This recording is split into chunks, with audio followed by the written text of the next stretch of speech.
সম্প্রতি সামাজিক যোগাযোগ মাধ্যমে একটি ভিডিও ভাইরাল হয়েছে। ভিডিওতে দেখা যায় বৈষম্য বিরোধী ছাত্র আন্দোলনের সময় পুলিশের গুলিতে নিহত রাস্তায় পড়ে থাকা লাশ একটি ভ্যান গাড়িতে স্তূপ করছে পুলিশ। তিনি হলেন ঢাকা জেলা উত্তর গোয়েন্দা পুলিশের পরিদর্শক আরাফাত হোসেন। তার গ্রামের বাড়ি বরিশালে। প্রায় 2 বছর আগে ঢাকা জেলার গোয়েন্দা বিভাগে যোগ দেন তিনি। জগন্নাথ বিশ্ববিদ্যালয়ের ভূগোল ও পরিবেশ বিভাগে পড়াশোনা করেন।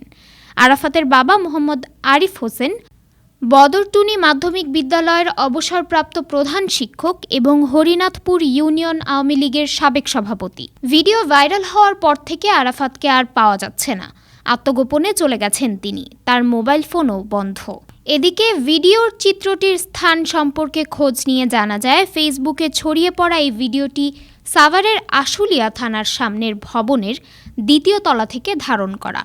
ভিডিওতে থাকা অন্যান্য পুলিশ সদস্যদের পরিচয় এখনও পাওয়া যায়নি। প্রত্যক্ষদর্শীরা জানান, একটি ড্রোন উড়িয়ে আন্দোলনরত ছাত্র জনতার অবস্থান শনাক্ত করা হয়। থানার বিভিন্ন গলিতে ছাত্র জনতা প্রবেশ করলে তাদের লক্ষ্য করে গুলি ছোড়ে পুলিশ। এ সময় বেশ কয়েকজন গুলিবিদ্ধ হয়ে মারা যান। লাশগুলোকে থানার সামনে একটি পুলিশ ভ্যানে রেখে আগুন দিয়ে জ্বালিয়ে দেয় পুলিশ।